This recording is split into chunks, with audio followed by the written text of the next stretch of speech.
안녕하세요, 와이쭈들 리쭈입니다. 오랜만에 영상을 가져왔는데 오랜만에 영상인 거 플러스 마지막 영상이 될 것 같아. 괜찮아요? 눈물 좀 닦아줘요.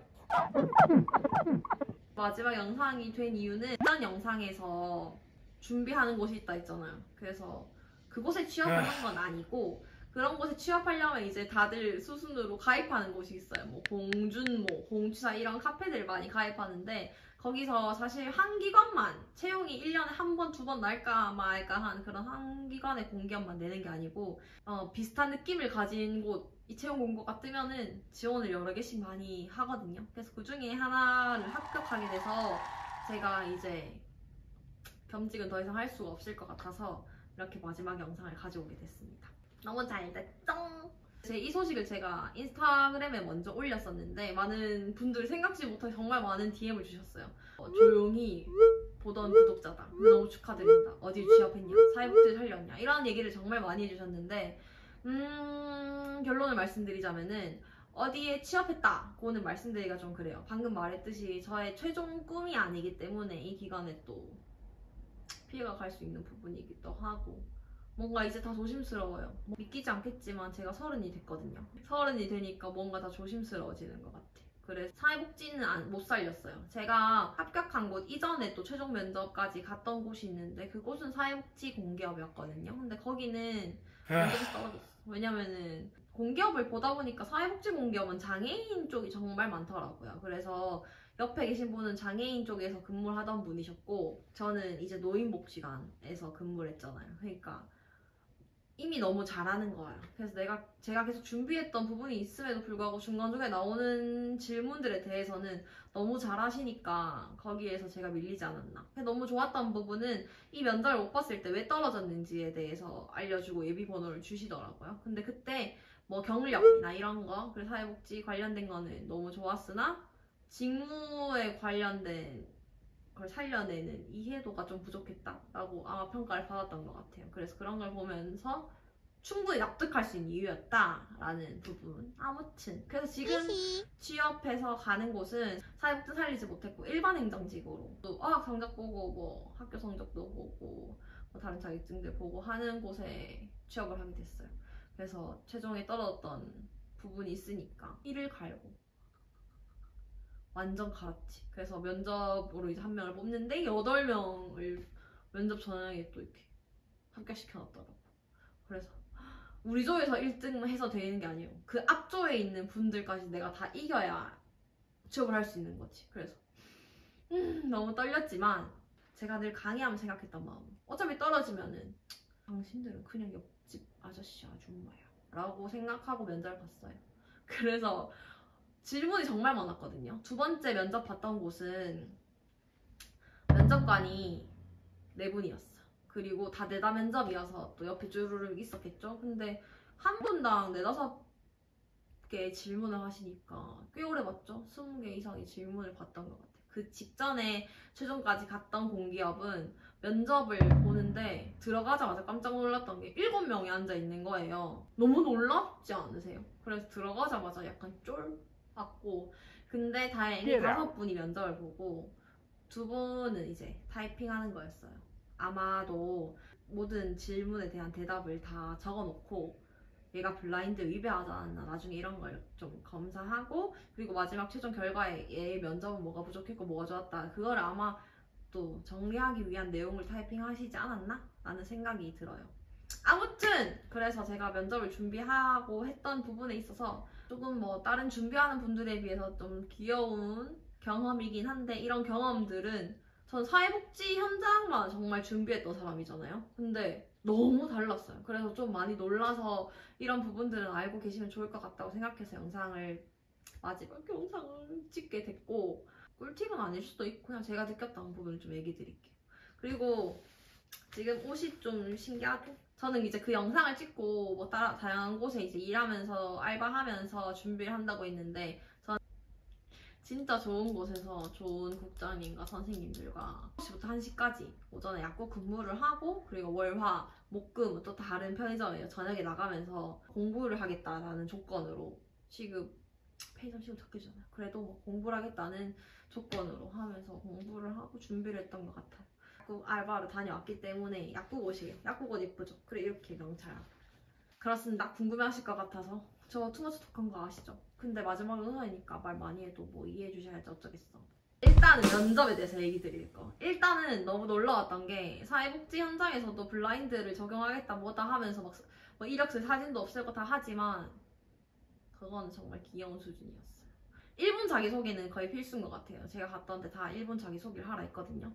안녕하십니까 면접번호 9번입니다. 저는 이런 식으로 시작하거나 뭐 안녕하십니까 저는 이렇게 시작하거나 뭐 이렇게 하는 거죠. 그것부터가 놀라웠어요. 근데 다른 분들 보면 그게 왜 놀라워? 라고 생각할 수도 있을 것 같아. 근데 난 놀라웠어. 그러면서 모든 면접관이 많잖아요. 그래서 한 번씩 돌아가면서 얼굴에 한 번씩 보세요. 얼굴 아시는 분 있으세요? 있으면 손 들어주세요. 면접관 교체해드리겠습니다. 완전 모르는 사람으로 블라인드를 하는 거죠. 그래서 그것도 놀라웠어요. 왜냐면은 사회복지 쪽에는 다 알잖아요. 그리고 뭐 계약직에서 정규직 면접 보거나 해도 다 그게 거기기 때문에 알 수밖에 없어서 안상 손 들어보세요. 나가야 되지 뭐. 정말 블라인드구나. 정말 말 잘해야겠다. 정말 이를 갈고 준비해야겠다라는 걸 한 번 더 느꼈던 것 같아요. 그러고 기관의 미션 비전은 당연히 준비해야 되는 부분인데 그거를 어떻게 질문하는지에 따라 다르고 저는 처음 면접 갔던 그 사회복지 공기업은 미션 비전을 정말 많이 외워갔었는데 미션 비전 밑에 있는 가치를 물어보는 거예요. 저희 기관에는 뭐 여러 가지 가치가 있다. 근데 그 가치 중에 어떤 거를 살려서 일할 때 뭐 할 건지 얘기해봐라 이런 거. 그래서 뭐 이상한 소리 했어요. 그래서 그냥 어쩔 수 없죠. 미션 비전 아는 거니까 거기서 그냥 때려잡아서 뭐 이런 게 같이 하나 있지 않을까 하는 마음으로 얘기하고 나와서 없더라고. 그래서 최근 이슈 당연히 알아야 되고 너무 긴장하신 것 같아서 편하게 질문하게 하겠습니다. 이때까지 살면서 겪었던 것 중에 가장 큰 헤쳐나가기 어려웠던 문제가 뭔지 그리고 그걸 어떻게 극복했는지 그리고 그걸 이제 요즘에 어떻게 하고 있는지 뭐 이런 부분에 대해서 질문을 했어요. 근데 거기에 대해서는 사실 공기업 많이 준비해보시면 알겠지만 자소서에 그런 내용이 좀 많이 나와요. 자소서에 썼던 내용들을 갑자기 생각나서 저는 제가 살면서 직면했던 가장 어려운 문제는 제가 노인복지관에 근무를 했을 때 코로나가 확산되었던 시기가 있습니다. 노인복지관은 감염 취약시설이기 때문에 모든 대면 서비스가 비대면으로 전환을 해야 되는 상황이었습니다. SNS 이런 활동들을 많이 할 수 있는 대상자들이어야 그런 것들이 쉬운데 노인이다 보니까 해야 될지 고민을 하다가 예전에 어르신들께서 유튜브로 뭐 트로트 이런 것들을 많이 봤던 기억을 살려서 유튜브 채널을 개설하게 되었습니다. 하지만 유튜브라는 것을 운영해본 적도 없고 영상 편집해본 적이 없기 때문에 정말 제가 업무를 하면서 가장 어려웠던 순간이 아닌가 싶습니다. 퇴근 후에도 영상에 대해서 공부하고 간결하고 정확한 정보를 어떻게 전달하면 좋을지에 대해서 고심한 끝에 유튜브 채널을 이제 잘 운영할 수 있게 되었고 이것은 우수 사례로 선정이 되어서 뭐 인터뷰도 갈 수 있었고 그리고 또 전국에 강의를 다닐 수 있는 기회가 되었다 하면서 저의 극복한 사례를 알려주면서 결과도 약간 넣어줘야 되거든요. 넣어주고 그것을 통해서 저는 기관에서 무엇이든 해낼 수 있는 사람이라는 수식어를 얻었습니다. 그때 얻었던 교훈으로 무엇이든 하면 할 수 있다. 부딪히면 할 수 있다. 저는 뭐 이런 걸 얻었다. 뭐 이런 식으로 얘기했죠. 질문할 때는 뭐든지 기승전결이 있어야 되고 뭐 이런 게 강의 잘 하시는 분들이 유튜브에 다 정리해놨거든요. 그래서 그런 부분들로 또 대답을 했고 그리고 제가 지금 뭐 근무하는 곳에는 공공성과 영리성에 대해서 또 비교하는 질문을 하셨어요.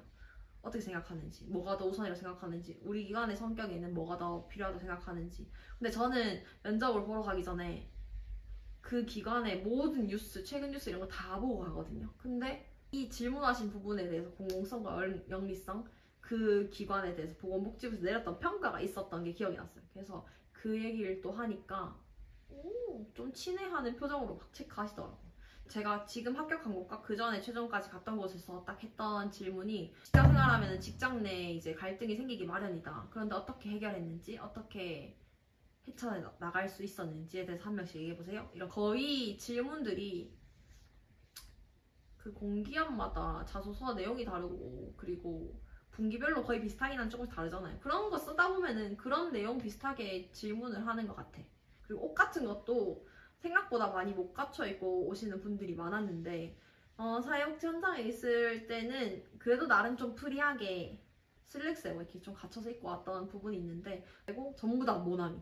그래서 저는 그런 정장 치마 이런 거 구두 없거든요. 그래서 찾아보니까 경산시에서 이제 지원해주는 세탁비 5,000원만 내면 해주는 게 있더라고요. 여러분들 시군구 뭐 이런 게 다 있을 거예요. 옷부터서 갖춰 입고 첫인상이잖아요. 그래서 그런 부분들. 마지막으로 할 얘기 있냐 거의 물어보거든요. 마지막 말은 이렇게 하세요 라는 강의를 많이 봤었거든요. 유튜브에 진짜 많아요. 찾아보세요. 그분들이 하는 말이 이분들이 얼마나 많은 지원자들 면접을 하겠어요.